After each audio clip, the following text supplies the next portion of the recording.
Bonjour à tous et bienvenue dans cette vidéo, dans cette nouvelle vidéo. J'ai le grand plaisir d'être avec Nolwenn Guéguin. Bonjour Nolwenn. Bonjour Anne, bonjour à toutes et à tous. Donc tu étais médecin. Aujourd'hui, tu n'es plus médecin, même si je pense que quand on a été médecin, on est toujours médecin. Tout à fait, ça reste, ouais, j'ai même du mal à ne plus utiliser le terme médecin quand je présente ma nouvelle activité. Mais enfin voilà, pour moi, je resterai toujours médecin. Les Oui. études que j'ai faites, voilà, même si je fais d'autres choses, ça note en rien toute ma connaissance en fait en matière médicale. Et Mais oui, c'est ça. voilà, Donc aujourd'hui, en tout cas, tu te présentes comme homéothérapeute, puisque tu étais c'est ça, médecin généraliste et homéopathe. Donc tout à fait. aujourd'hui, Nolwenn Guéguin, homéothérapeute. Et je suis Anne Sarkissian, réalisatrice et fondatrice des rencontres entre la médecine conventionnelle et les soins naturels. Les prochaines rencontres auront lieu le 5 mars et j'ai le grand plaisir d'accueillir Nolwenn sur la scène du Nautil pour une conférence sur la santé et la connaissance de soi. C'est ça. La première question qui me vient, c'est alors pour être en santé, faut-il se connaître? C'est une bonne question. Alors, oui, la santé, c'est quand tous nos corps, entre guillemets, sont à l'équilibre. Quand on est à l'équilibre dans notre corps physique, quand on est à l'équilibre dans notre mental, quand on est à l'équilibre dans nos émotions. Donc, c'est vraiment quand tout ça est à l'équilibre, on est en paix dans tout ça. Et là, du coup, c'est la bonne santé. Il n'y a pas de place, entre guillemets, pour les maladies ou pour quoi que ce soit.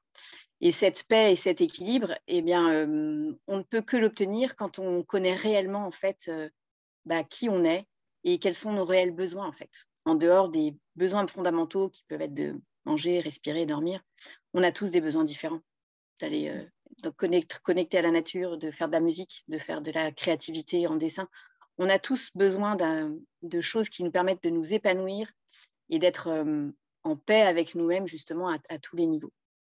Donc oui, pour répondre à ta question, se connaître est indispensable pour être en paix avec soi-même et être donc en bonne santé. Ok, donc me vient une deuxième question, sans que tu révèles évidemment la conférence que tu vas donner le 5 mars, mais comment apprend-on à se connaître? C'est tout un cheminement donc, que du coup j'ai moi-même expérimenté et que je continue à expérimenter et qui va durer encore longtemps puisqu'on apprend toute sa vie finalement. La connaissance de soi peut passer par plein de biais, mais je crois que si on devait retenir vraiment le principal, c'est déjà de commencer par s'observer et s'écouter. C'est par là que commence en fait la connaissance de soi et de savoir qui on est. Quand on commence à observer ses comportements, ses réactions, quand on commence à s'écouter, à écouter la petite voix intérieure qui dit mais si là tu vois bien, tu as besoin de faire une pause là. Voilà, c'est tout ça en fait, Hmm. tout ce cheminement là qui est pas forcément toujours simple, mais pour lesquels on a plein d'outils différents justement qui permettent de faire du ménage pour pouvoir s'écouter en silence, pour pouvoir observer sereinement. Il y a plein d'outils différents. Il y a plein d'outils. Tu vas nous donner des pistes parce que ne serait-ce que effectivement s'arrêter un moment dans la journée et de se dire bah tiens comment j'ai répondu à tel collaborateur au boulot par exemple. Et alors observer sa réponse, son comportement et se dire bon alors là est-ce que c'est ok avec qui je suis ou est-ce que c'est dans mes valeurs qui a répondu en fait mon mental, mon ego, mon émotionnel. Ouais, c'est ça. C'est tout ça. C'est vraiment. Il y a aussi évidemment une partie d'apprentissage et d'enseignement sur, comme tu dis, les valeurs, en fait, les valeurs éthiques universelles qu'on retrouve dans plein de courants de pensée philosophiques, en fait, et qui font que, ben oui, pourquoi, en fait, cette valeur, moi, m'est chère et qu'elle est universellement chère à tout le monde. Et qu'est-ce qui fait que là, à ce moment-là, moi, j'ai réagi à telle parole ou à telle action et tout ça. Et donc d'aller justement vers la compréhension que on a une personnalité et on a un être profond et que la personnalité n'est que la surface et la profondeur n'a parfois rien à voir avec la superficie. Hmm. Et c'est vraiment ça, en fait, de découvrir toutes les facettes de notre personnalité et de les accueillir pleinement pour pouvoir vraiment être en paix avec soi et être vraiment soi-même. Alors souvent on parle de puzzle ou alors c'est aussi une enquête quoi, hein, parce qu'on tire le fil et puis on va se chercher. En tout cas c'est quand même assez passionnant hein, quand on commence à s'observer et à s'interroger sur soi, sur ses comportements. D'un coup la vie devient plus exaltante, non? Ah, si, ah oui, c'est un côté passionnant de découvrir ça. Et puis, ce qui a surtout un côté passionnant, c'est de voir notre capacité à transmuter ça, en fait. De voir que pour une situation où on se met en colère, au bout de quelques mois, de quelques semaines, selon le rythme de chacun, hein, selon le temps d'intégration de chacun, et ben pour cette même situation, il n'y a plus rien. Il n'y a plus de réaction, il n'y a plus de colère. Et ça, c'est vraiment... c'est extraordinaire de voir notre capacité, en fait, à pouvoir transmuter et à pouvoir expanser et être chaque jour meilleur, en fait. Ouais. Ce qui est le but de notre vie, hein, de donner vraiment le meilleur de nous-mêmes à chaque instant et de voir qu'on peut avoir cette capacité-là de progresser et d'avancer. Ben ouais, c'est vraiment une pure joie. Et puis se donner aussi beaucoup d'amour pour ça, d'indulgence et se donner beaucoup d'amour. Alors justement, hier c'était la Saint-Valentin. Donc toi, dans ta quête d'équilibre, et bon, t'as déjà quand même bien travaillé. Qu'est-ce que comment comment tu as célébré l'amour hier à la Saint-Valentin? Alors là, je vais être honnête, je ne célèbre jamais la Saint-Valentin. Voilà, désolée, je casse tout le mythe. Mais ouais, non, alors, je célèbre jamais la Saint-Valentin, mais si, en fait, hier, j'ai célébré l'amour, mais d'une manière différente, entre guillemets, puisque ce n'était pas avec mon amoureux, mais c'était avec une personne qui m'est très chère. Et, j'ai passé du temps avec cette personne qui est dans une situation pas facile, émotionnellement et sur tous les plans, et que je soutiens voilà, comme je peux.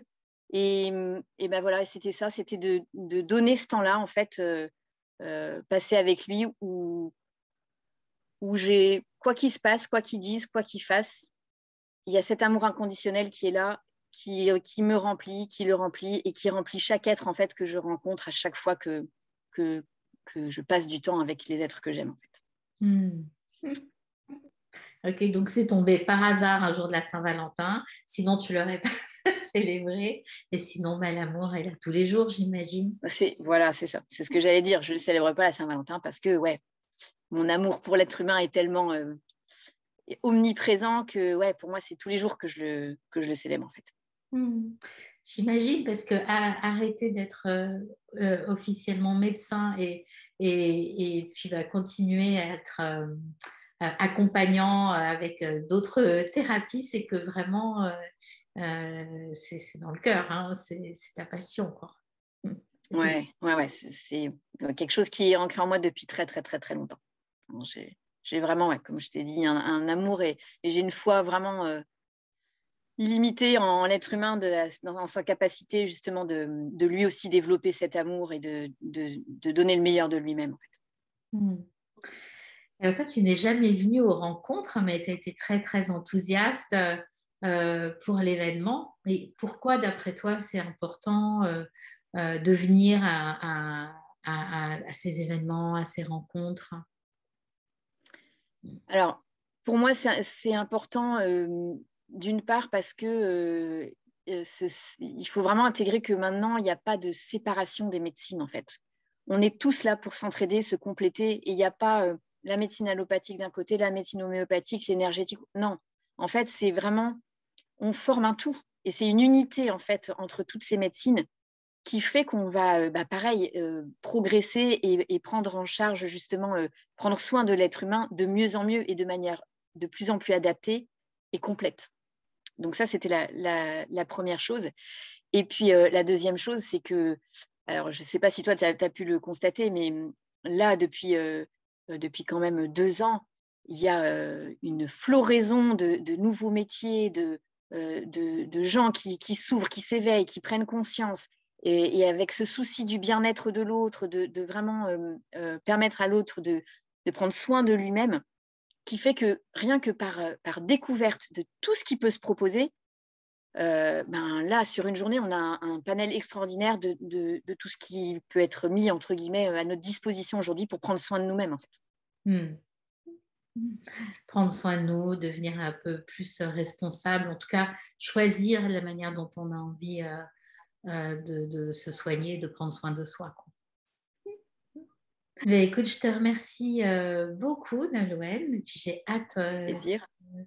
de te revoir le 5 mars au Nautile. Euh, donc, pour vous inscrire, il y a le lien juste au-dessus ou en dessous, selon sur quels réseaux sociaux social vous nous trouvez. Vous êtes les bienvenus pour rencontrer les 12 conférenciers, échanger, apprendre, vous informer. Vous allez aussi expérimenter pas mal de choses, il va y avoir des belles surprises. Voilà, en tout cas, le lien est juste là, sous la vidéo. On vous souhaite une belle fin de journée et puis on vous dit à tout bientôt avec Nolwenn. Belle journée. Merci, Anne. À bientôt, au revoir.